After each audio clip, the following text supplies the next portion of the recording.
big life changes, anxiety, and weed. So let's face it, sometimes there are some changes that we have either made in our life or that have come into our life that can be anxiety inducing. Why is that? Well, more often than not, when we have to do something that's new or outside of our skill set or is unfamiliar to us, there's a bit of insecurity or anxiety that we can have when doing it.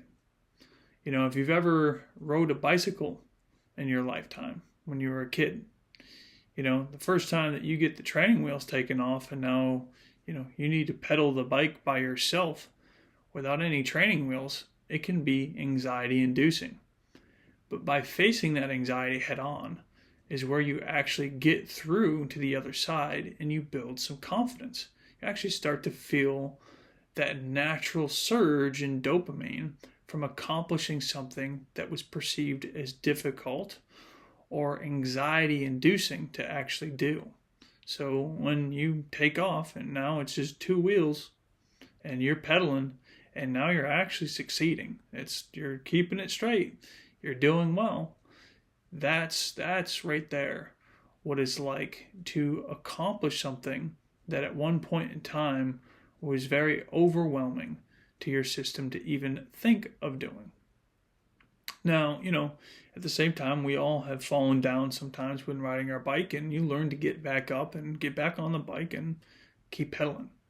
Now, that was just childhood. The same principles kind of apply as we get older, is life happens. People have traumas that actually are very uncomfortable to go through, and you still have to get up at the end of the day and continue on. It's what everybody has to do.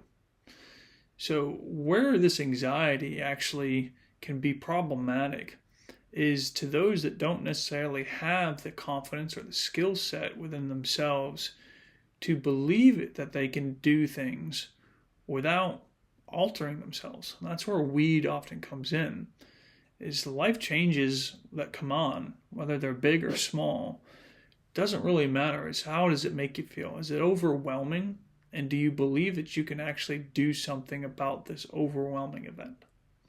And if you don't think that you can, and marijuana is a solution to you, when it might not be a solution to some other people that have never smoked it in their life, chances are you're going to pick it up, smoke it, so you don't have to feel it.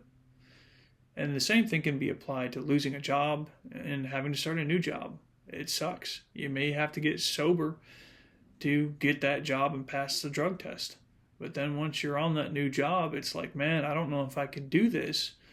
So you go home and you smoke just to feel a little bit better about your own insecurities. Now, what I, as a hypnotist, much rather do with you is say, hey, why is this anxiety there? It's there for a good reason. It's there to protect you on some level. I mean, your body isn't, going through anxiety for no particular reason. Falling off your bike can be problematic. You can skin your knee. You can, get hurt. It may not feel good. And so that anxiety is there to help boost your adrenaline, to make you focus more, so that when you actually do take off and you try to attempt, pedaling without those training wheels for the first time, you're in a more optimized state to do so. But a lot of people don't realize that these feelings that are there are actually there to help you. Sometimes they're there to just alert you that, boundaries have been crossed. Or, that, something that you're doing or going to do is going to require you to try and calm yourself.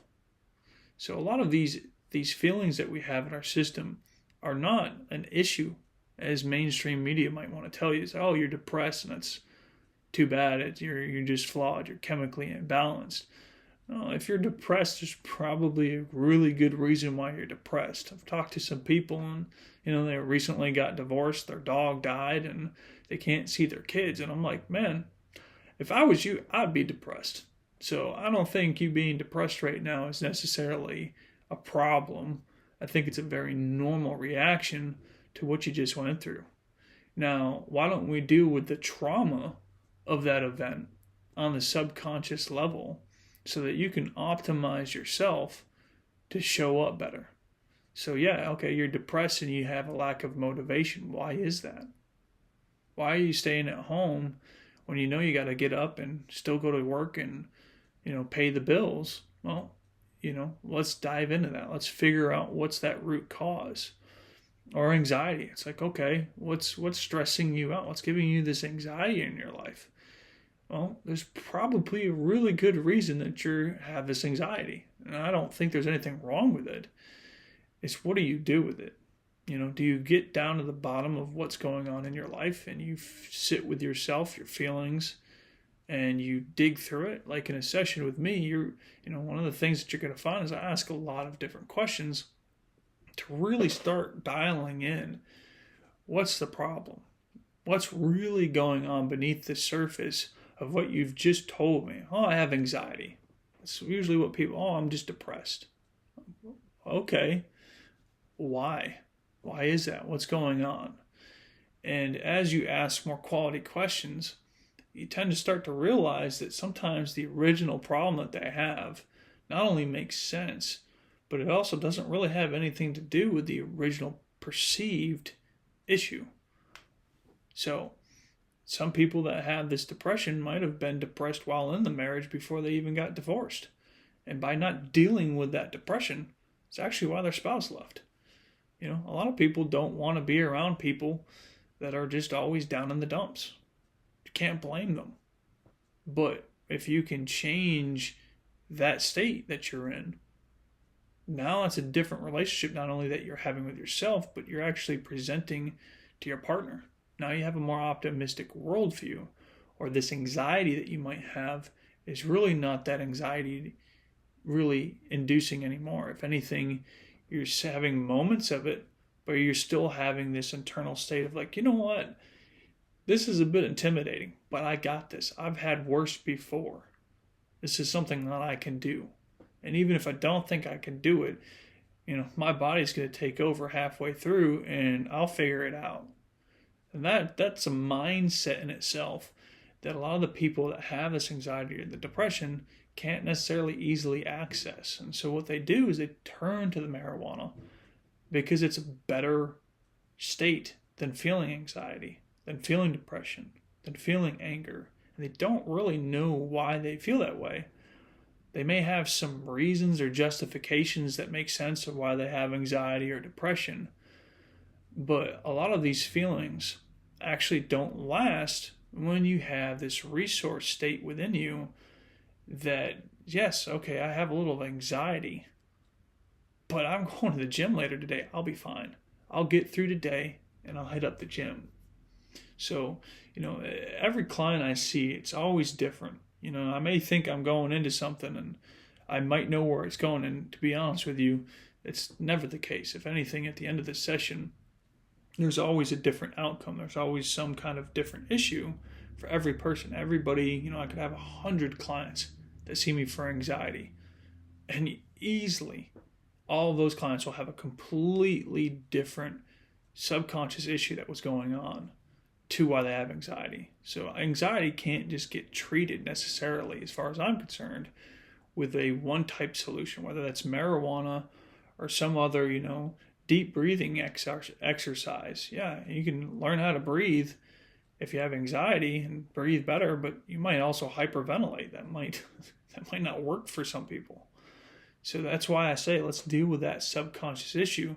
And then after that, there's really not a lot of issues left. So big changes in life come. They're always going to be there. Anxieties, depression, any kind of feelings that come up are going to be there. But if you're actually ready to put down the marijuana and stop leaning on that or using it as a crutch, and you want to start accessing these resource states within you to where those anxieties are really just a fleeting moment. It's not consuming your mind. You're not having this mental chatter in your brain that just consumes you every night before you put your head down to sleep. Or this depression that just weighs on you and you can't get it to seem to go away. It's like, oh God, I know I need to go to the gym to feel better, but I just can't get myself to do it. I can't get out of bed. You're lacking a resource state. It's a subconscious shift that you need. And once you have that, yeah, you're a little depressed that day. You still get out of bed. You pound a cup of coffee, have a breakfast, you're off to the gym. So if you're ready for change, I'm here.